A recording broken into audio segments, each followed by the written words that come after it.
Welcome to another episode of Hames Henderson, Chilliwack Now. As with all our episodes, we'll be exploring issues we think are relevant to Chilliwack Now. I'm Paul Henderson, editor of the Chilliwack Progress newspaper, and as always, former mayor and chillTV regular, Clint Hames is my co-host. Clint? Thanks, Paul. Happy to be here and happy to be bringing important issues up for discussion. When we return, we're going to be talking about the future options for alternative fuels. We've all heard about fuel cell technology, and I think at one time it was considered the leading technology to replace internal combustion engines. It seems that electric vehicles have now gotten ahead a little faster. It's a fascinating topic for sure. Yes, and we'll be back with our guests to discuss after we hear this message from our sponsor, Zacharias Vickers.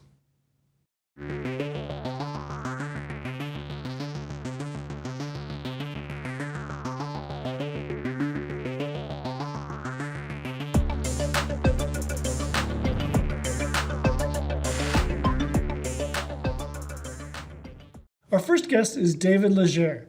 David is a lifetime Chilliwack resident with a unique history of innovation and entrepreneurship.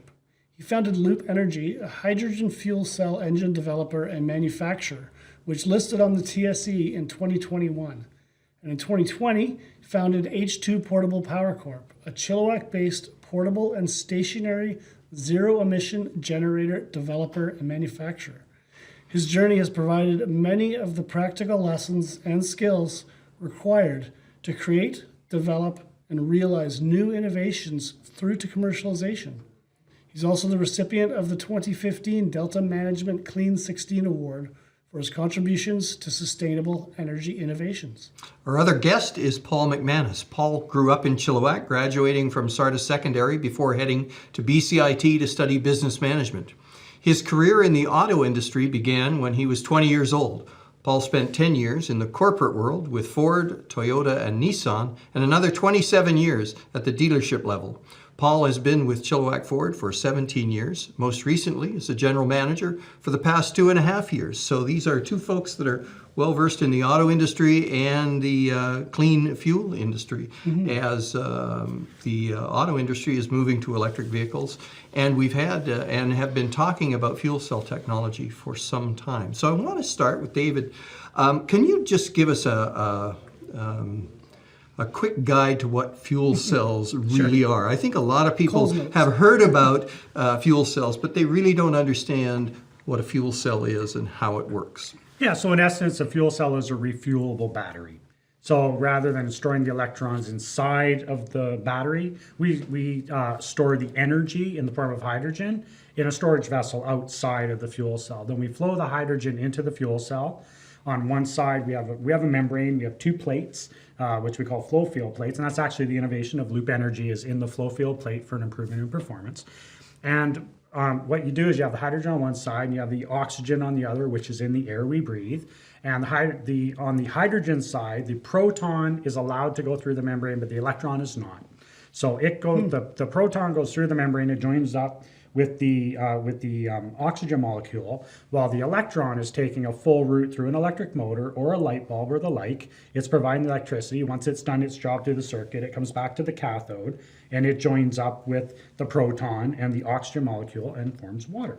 And that is how a fuel cell works. Well, It sounds simple, right? The technology or the brain power to get it to that state must be... Hire people smarter than you. Well, that's all I'll say. That's absolutely correct. So, and as we all know, the flow of electrons means when electrons are flowing, that's electricity. Exactly. So any hydrogen fuel cell vehicle would have an electric motor as a part of that technology. Yeah, so it is an electric car. Yeah, so, with a battery, but the battery's a fuel So, cell. Paul, you must be feeling this incredible crunch now as everybody in the world is talking about electric vehicles and wanting to get into that marketplace, and you're desperately wishing you had 5,000 of them to sell, I'll bet, at this time. What's the essential difference between an electric vehicle as we know them, as they're being marketed now, and a fuel cell vehicle?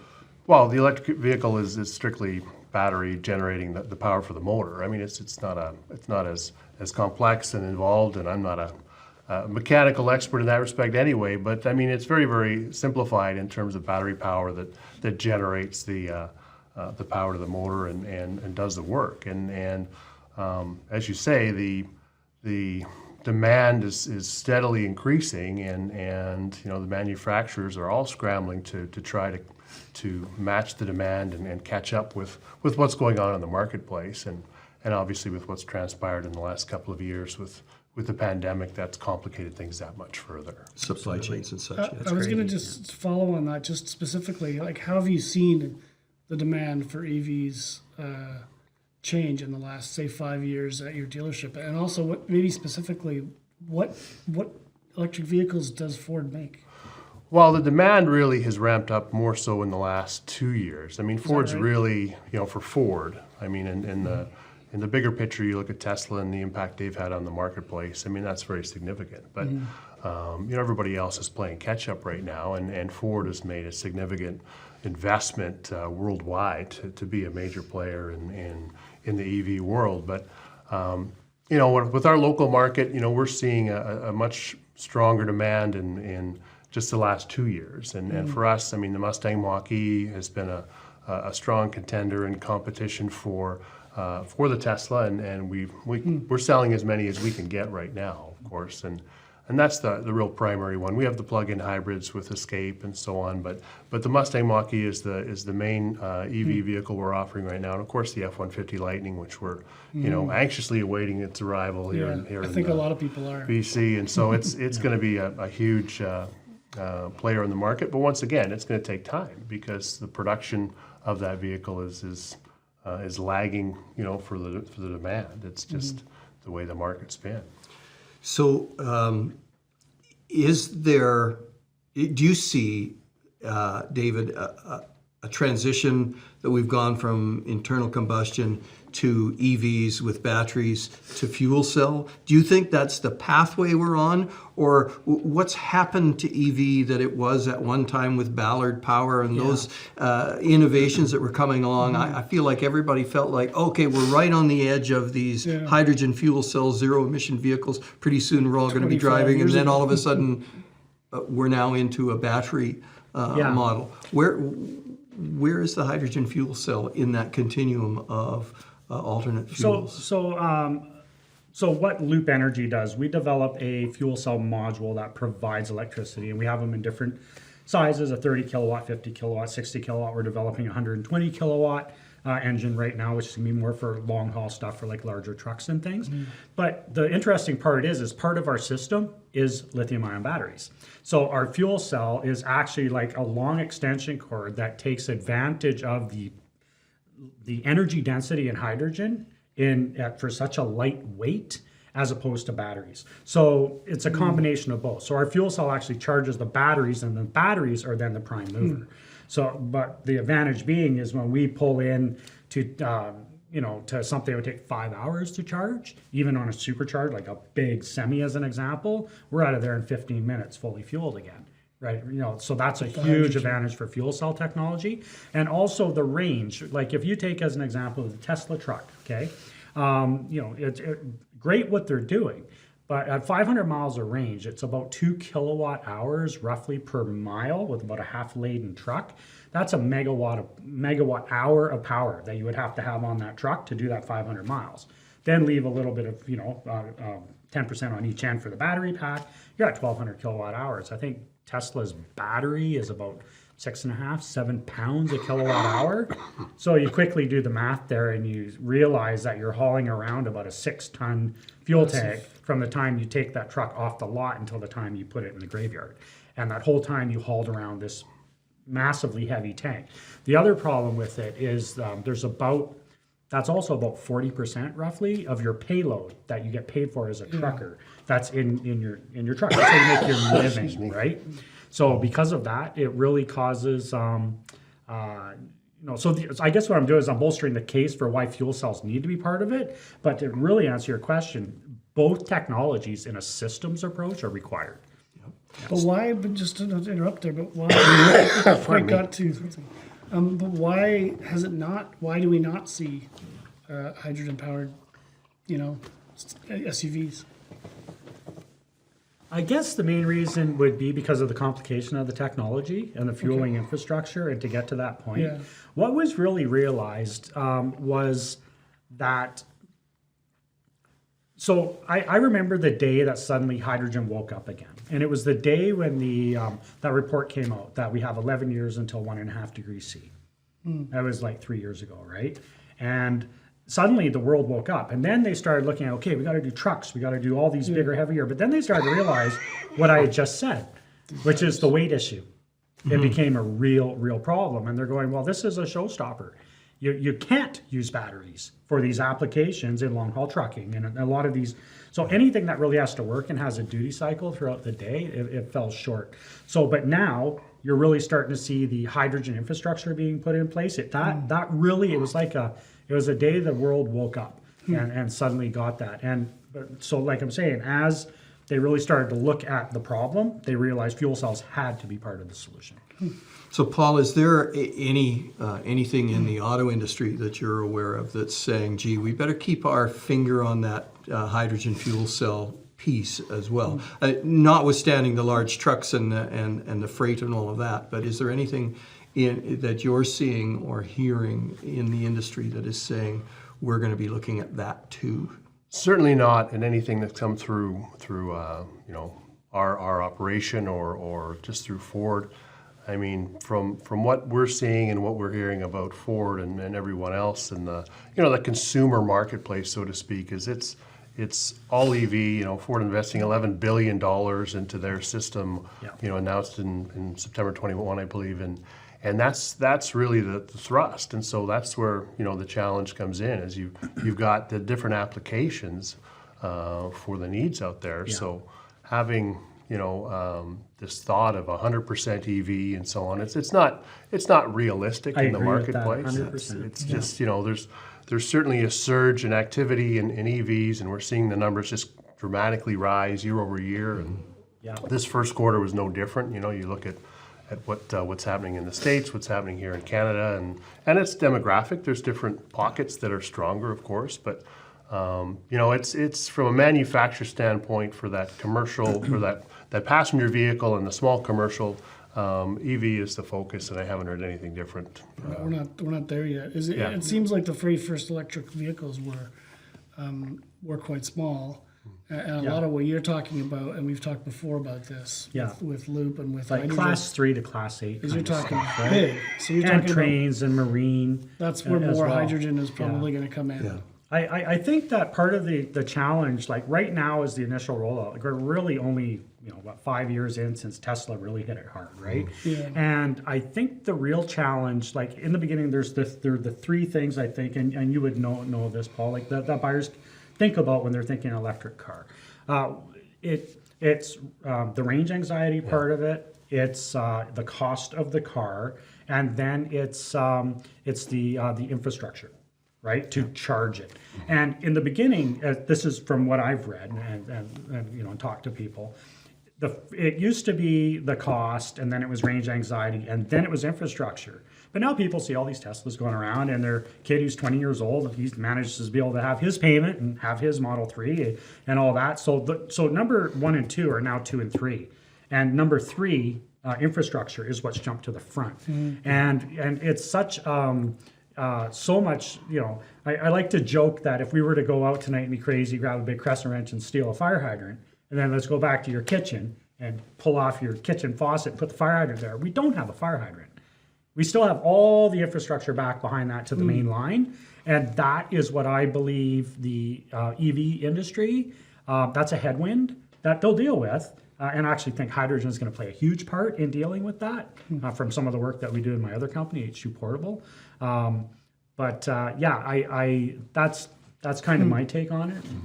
I don't know. Would you agree with that, or? Yeah, I mean, you're certainly the expert on the hydrogen cell aspect of things, and it's not something that we see in our industry, right? It's really and of course we're in Chilliwack, and Chilliwack's truck country, and so it's a bit of a different world too, because we're seeing that continuous demand for the trucks and the SUVs and the F-150 is going to do so well. Oh, it will, for sure.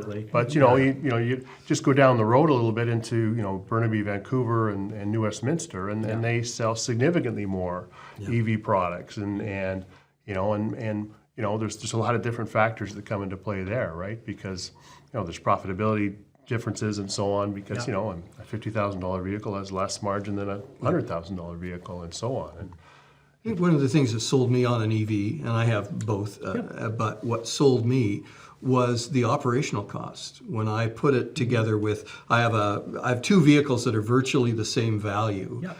And what I look at the life cycle cost, say over 10 years of those two vehicles, the EV is maybe a third of the cost. Absolutely. And that's factoring in capital and operating and all of those things. After 10 years, I'll have spent a third of the money I would have spent on that. And I'm sure that they're, in this day and age with gas prices where they are, that's driving some of that demand. But the other piece is, and I want to ask this about hydrogen, like one of the real attractions of having an electric vehicle is that I have a plug-in in my garage that, you know, it's the same power as my former electric stove. Converted my electric stove to natural gas, and now I just took that circuit and I plug my car in. This means I don't have to go to gas stations. The only thing I miss is the squeegee. You know, that's the only thing I miss. But is the future, if we're looking at, like, I could see a future with hydrogen fuel cells being in the larger vehicles, in the transport trucks, in the trains, in boats, in those sorts of things, and you know, passenger vehicles being fully electric. But is there, I mean, there was some talk about hydrogen fueling stations, but would that ever be at home? Would we have a propane tank on our... I doubt it. I doubt it. It's just, you know, I know just from dealing with hydrogen and just the codes of standards we have to have for building our labs, and, you know, like it's just it goes up pretty good. It's a different world. There's no doubt about it. However, you could have a concierge service that came and filled up your car, and you have to remember it's 5 minutes. Like the Toyota Mirai fuel cell car, it's 5 minutes from empty to fill that car, right? So is that an inconvenience now, or is that a convenience? Right? It depends on your use, your duty cycle, your use of the vehicle. Right? What's the capital cost now? If I mean, there are some hydrogen fuel cell vehicles out there. Well, I'm sure they're losing money on every single one of them. What? I bet you they are. Well, you can lease one like a Toyota Mirai. I think it's $700 and that a month, and that includes fuel. Where they do have a concierge fueling service that comes and fills it as part of the lease. And they're in Vancouver. I think there's over 100 of them in Vancouver now, or something like that. I think I might be not correct in that, but I know some people that actually drive them and annex them and that as well. Yeah. That's interesting. And do they operate similar to an EV then? They do. It's electric, but it does, and they do have a battery as well, still for peak power, load and shave, and all that kind of stuff. So, they're pretty cool. I got to drive the Honda Clarity fuel cell car back in 2012 down Queen Street in Toronto, and I remember my other friend that was with us when we were doing it. He actually squealed the tires around one of the corners. It was pretty cool. I have to tell you, that's the other advantage of an electric vehicle, isn't it? I have one as well. The incredible torque that you get when these new F-150s come out. It's going to give a whole new meaning to the word cowboy in a pickup. Because, but people are also going to have to be aware about the range thing. Just because it says you got 400 kilometers of range in this truck, not when you're towing your boat or your trailer.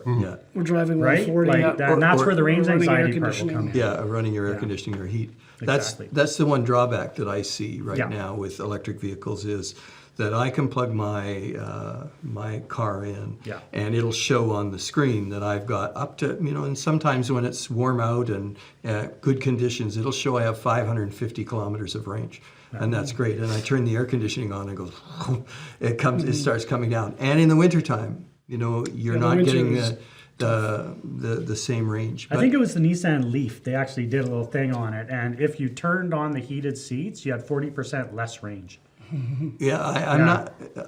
So these are the it's a. But what they've done is they do have a battery in the car now, like a regular car battery, and they're running a bunch of the technology off of the batteries, so that you don't see that range reduction. But the heater and the air conditioning are coming off of that main battery. So. And it's funny when we talked, where you're asking the question about is it hydrogen or is it batteries? I have a perfect example of it needing to be both. School buses in Ontario, in the winter. So the battery, like what happens if you're waiting for a train and then you're doing this and doing that and something and it's just to heat a bus. Like that's why one of the reasons where they're looking at these hybrid systems of a fuel cell and that, because you don't have that worry anymore, right? So I think it's a combination. Well, we coddle those kids anyway. They should be able to just dress warm in the winter, shouldn't they? That's right. Put on your toque. You're Canadian, right? Yeah. So what are you hearing from customers coming in about why they're wanting to look at alternative fuel vehicles?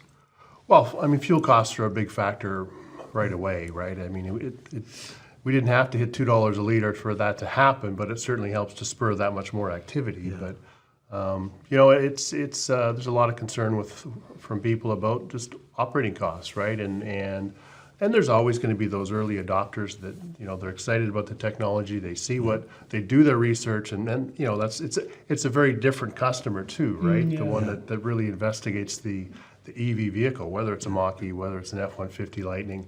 You've got a real mix of customers that way, and some just love the latest toy and the latest and greatest, and some are just, it's more truly a cost factor and recognizing that this is where we're going and they want to be the first one at the table to enjoy it.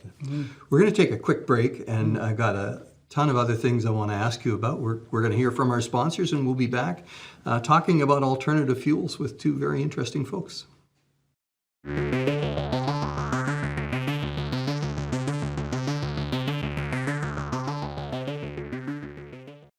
Welcome back to Hames Henderson, Chilliwack Now. We're here with Paul McManus and Dave Leger.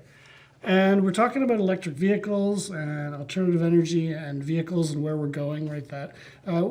Earlier, Clint mentioned his EV. I have an EV as well, and I've only had it for a year, so it's sort of new to me. It's quite a novelty still. And he mentioned he has a oven plug-in, so a 220 volt, I guess it would be, right?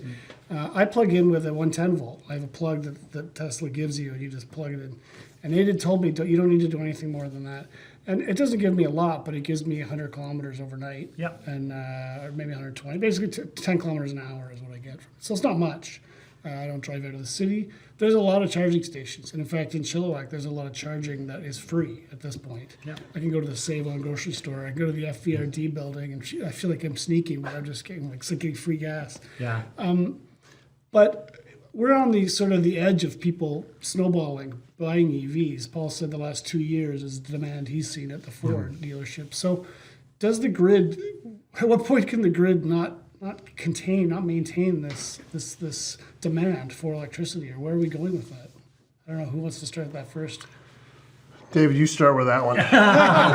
No problem, Paul. So I think there's a couple factors here that cause a deeper issue to think about. One of the reasons that we're pushing towards EVs is things like climate change, and knowing that we need to do something to not emit fossil fuels and CO2 and things like that into our atmosphere, and the other poisonous gases that come with things that come out of a muffler from a internal combustion engine car. The other issue is because the earth is getting warmer, we're using air conditioning a lot more. So when you go to somewhere like California, to Los Angeles, where in the summer, they're literally now telling people not to charge their electric cars at times when it's really hot out, because it'll cause brownouts for air conditioning. And the air conditioning is more important because old people will die if they don't have it. I think that's kind of another level when you ask that question, and something to really consider. So I think we have an issue with it right now, because when LA is already saying, don't charge your car, right? That's kind of a telling sign to a certain degree. But the infrastructure is, they are increasing things, but then you go something like the Site C dam, right? Well, if the same people that want us to have electric cars are the same people protesting to not have the dam. So you know what I mean? So I don't know if I'm going too deep in a layer of an onion here. No, I think what's interesting. I'm trying to add a little bit more color than just the typical normal question. And what's interesting is I believe that what happened in California, if we go back 40 years, was they said, just don't drive your car because nobody can breathe. Yeah. So, and technology came along and they said, okay, we need technology to solve this problem for us. Yeah. So they created things that are standard on every car you sell now in terms of emission controls. Right. And they created those things and the industry responded, and now we have much cleaner air. Fraser Valley's the same way. In the 1980s in the Fraser Valley, you couldn't see Mount Shiam most of the summer. Yeah, remember? We So found, got him into the loop. yeah, we that's how I have- started the company. It's 'cause we of have that. figured some of that out. Yeah. Don't you think, and I'd love both your opinions on this, don't you think that technology is going to solve this problem? The biggest issue with electricity is that there's no way to store it, right? Well, there's minimal Hydrogen. ways to store it. Well, Hydrogen. yes, but you need electricity to create the hydrogen in the first place. That's one of the challenges. Or you can use natural gas. Yeah, there's one of the challenges is that we don't talk about with hydrogen is Yeah. you have to create that hydrogen and you have to compress that hydrogen. You have to do all those things. Yeah. But my point was, I think what we're going to see is the world working on how do we store electricity. Hydrogen is one way, it's but one way, yeah. how do we create battery capacity that's going to store electricity so that we can generate as much as we want? Because right now, we've got people out there who guess how much water to let go through dams based on the demand for electricity, because we don't have a way to say, okay, we've got 52 bags of electricity that we're going to go sell. So I'd like your opinions on that. I've actually heard about them using solar and wind to drive pumps to pump water up to the reservoir behind a dam. So that because it is a capacitor, it is a battery, right? As one way. So there's one way of doing it. That's quite creative.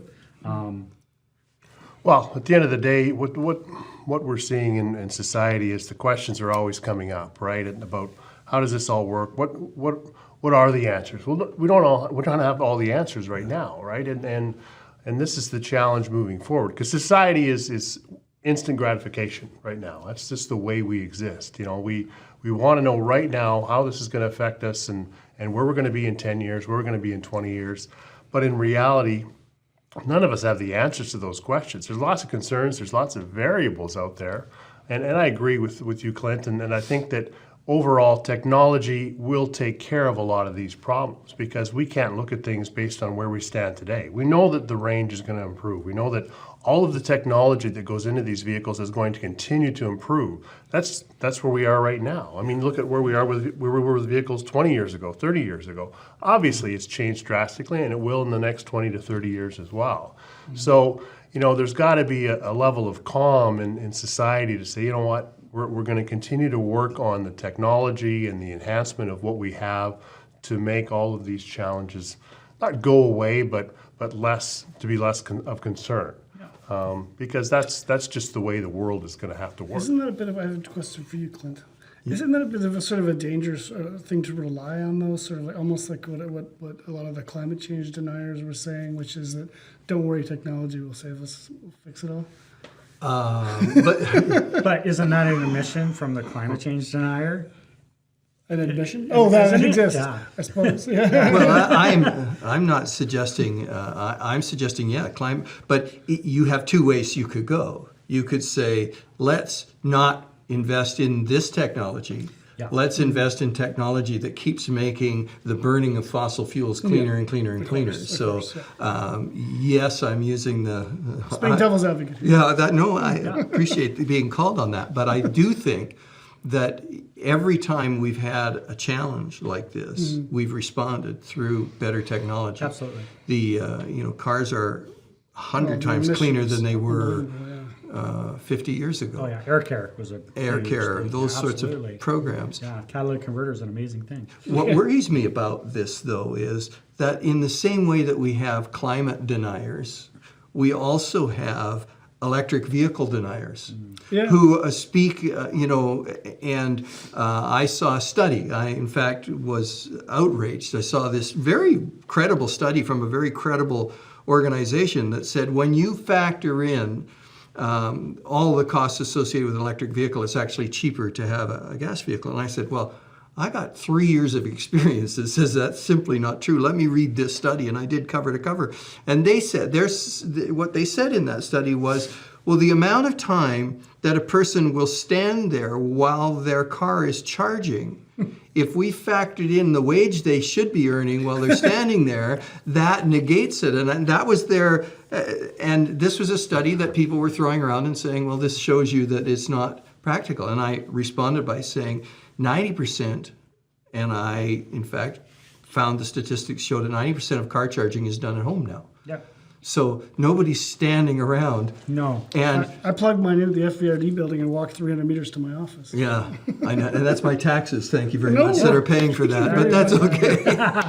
But I mean, that day will come where that won't be happening. Won't be free. But I think that there's all kinds of people out there that seem to be saying, "Gee, this isn't the golden egg we think it is." And isn't this a segue to talking about what does go into a battery and what goes in? What is the environmental impact?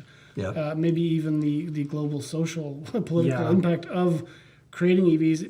It's a question we can't deny. We can't pretend it's not there. Maybe EVs are much better, but there's something going into those batteries, and someone's producing it, and it's probably not great. It's not. What do you know about that? Well, I know that a fuel cell, we can reclaim about 98% of the materials that are in it at end of life. Most of the platinum we get back out. Because, it's a noble metal, so we just recycle it into the next vehicle, right? Electric vehicles, can be recycled, and a lot of the materials are reused and stuff in them as well. So I'm not an expert in this at all, but I think reclamation is definitely an important part. When we talk about technologies saving the day, reclamation of these things at end of life is definitely one of those technologies that needs to be really thought about. Is one of the challenges, Paul, in getting supply now, the fact that so many of the parts are coming from parts of the world that are impacted significantly by supply chain issues, batteries coming from China and technology and chips and things like that coming. Is that what the challenge is right now? That's the challenge overall, and that's not just related to EV vehicles. Chips That's and related everything, to right? everything. Yeah. And so, you're going to see a lag of that situation for the next number of years, right? Where we will be in the circumstance we're in now, probably for the next few years in terms of inventory levels and supply chain challenges and so on. I know, you look at Ford, for example, part of their $11 billion investment is in the production of batteries in various plants, and I think it's Tennessee and Kentucky. And so, that's part of the big picture is investing, within North America, so you don't have to rely on other parts of the world to produce, the necessary supplies. And that's once again, this is we talk about where we're at, we talk about the growth and the excitement and where we're going. It's still going to be slow. I mean, this initial growth is definitely significant, but it will level off, in my opinion. You don't have, you look at our community in Chilliwack, the people that we're talking to right now, you drive around, and sure, you see a lot of electric vehicles, but in the big scheme of things, it's going to take a long time to shift our community over to a predominantly EV society. It's going to take, as we talked about before. I mean, it's not going to happen by 2035 as much as I remember people when there like was to think so. one person had an EV in Chilliwack, and I guess he knew it because he would come to like little eco festivals and park it. It was a Nissan Leaf. I can't remember his name, and I would always go, why do you plug that in? What are you talking about? How can you have an electric vehicle? There's nowhere to plug it in. Yeah. That interesting chicken and egg thing goes on, and I guess maybe that's a hydrogen issue too, of course. But Yeah. Well, what's interesting when we talk about, if we go to infrastructure, so my new company, H2 Portable Power, we're building generators, and they're on trailers or they're in sea cans, as an example. And these are big power things, but the whole idea of it is solving the problem of the grid, right? So this trailer, one of them that we're developing out at Tie Crop right now, is actually where we can pull this trailer up to anywhere in a grass field, if the Merit Music Festival was still going, or Burning Man, or wherever, and we can actually deploy 4 stations instantly for charging electric vehicles anywhere off grid. And that's what we're developing right now here in Chilliwack. And we're getting working with companies out in New Mexico and stuff like that as well. A company that actually has devices, big things for making 1,000 kilograms to 5,000 kilograms a day of hydrogen. And we're teaming up with them as they provide the fuel to whenever we put in these particular. What's the advantage? I mean, there's an environmental advantage, but what's a cost advantage to doing that versus a typical generator? When I was at the city, one of the things our staff were constantly asking us for is, giant generators Yep. to be placed around the community. Should we have some sort of disaster, we would have emergency centers that would have generators. What's the advantage from what the hydrogen to what we have currently? So the current cost of hydrogen, the current cost of diesel right now, if we're talking fuel, the OPEX side of the equation, not the CAPEX. If we're Explain that. OPEX is operation cost, CAPEX is capital cost. So the generator is capital cost. Thank you. Fuel and maintenance would be operational cost, OPEX. So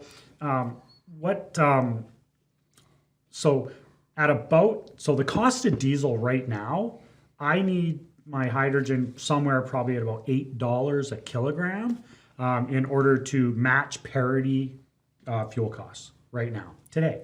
And I can produce hydrogen from natural gas feedstock, still get a 38% reduction in CO2 emissions, even with gray hydrogen, right now a 30% or 38% reduction, and do what I was just talking about with the charging stations and that, or the generators you're talking about. I can produce hydrogen at that for about $3.50 to $4 a kilogram. Okay, So half. what I'm saying is right now today with the technology, you can produce hydrogen at half the cost of diesel fuel right now. With 60% reduction in A emissions. 40% reduction. 40% reduction in emissions. Yeah, right now. The hydrogen, just another quick detail again for people who don't know everything. I was just saying, if I don't know it, someone else might not know it. The hydrogen is produced from natural gas or using natural gas? From natural gas. Okay. Yeah, or I guess, well, both. Yeah. So it's called steam methane reforming is this one process, and basically using steam and natural gas, and you heat the natural gas up, it releases the hydrogen molecule, and actually, you steal 2 hydrogen molecules from the steam as well. So it's kind of a Really? chemical electrolysis, kind of, sort of. Actually, not kind of, sort of, actually is chemical electrolysis. And that's how we can produce hydrogen doing that, and from any natural gas. But we can also do it from biodigesting. So think about in Chilliwack, and this is kind of the next step to hydrogen. Yeah, absolutely. This is where hydrogen shines, and why I loved the name Loop Energy when we rebranded, because even the logo, it really spoke to me, because take the ammonia haze that we see from the manure spreading. Imagine a world where we actually collect that manure, we biodigest that manure, we extract the methane from it, we put it through steam methane reforming to get hydrogen, we carbon capture, sequester the bad stuff, we put it in the ground, and we use that stuff to, there's companies that actually turn it into a powder, into a carbon powder, and we could use that in making our fuel cell plates as part of it, or pencils, what do you want to do, right? and now you're taking the methane, you're fueling your dairy trucks and your equipment from the hydrogen you just got from the manure, and the other stuff you're using to create fertilizer that doesn't have the ammonia, because the ammonia is actually the really good feedstock that was in the methane. So no more ammonia haze. Everything is now fueled by a totally sustainable, 100% sustainable ecosystem, and everything's running zero emissions out the tailpipe. What's wrong with this world? Creating a perpetual motion machine. Is what you're saying. You literally are. See, the thing with fossil fuels is it's millions of year-old sunlight, right? The difference to transition today is we're just using the sunlight that's here right now in real time. That's all it is. Interesting. Right? In one perspective. Yeah. It's a fascinating world when we start looking at alternative fuels and what's possible in our world, what's possible in our community. And what drives that is of interest to me. What's driving that, and what's really driving that is the notion that we have that we can do better environmentally on our planet. Yeah. And that's the single thing that's driving all of this technology.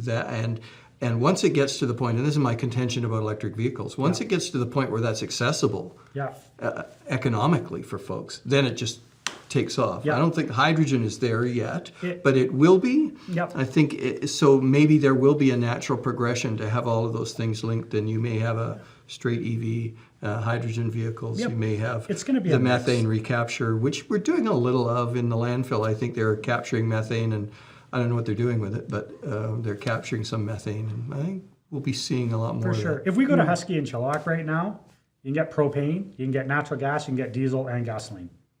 Yep. There's 4 different fuel feedstocks there for 4 different applications of 4 different engines. Yeah. Right now, right? So hydrogen's just going to be number 5. That's the way I see it. That's been fascinating chatting with you. Paul, why Could talk all day don't you on that, I'm sure. say thanks to our guests and we'll Yeah, that was great, guys. I really appreciate you coming in. Thanks to our guests today, Paul McManus and David Leger.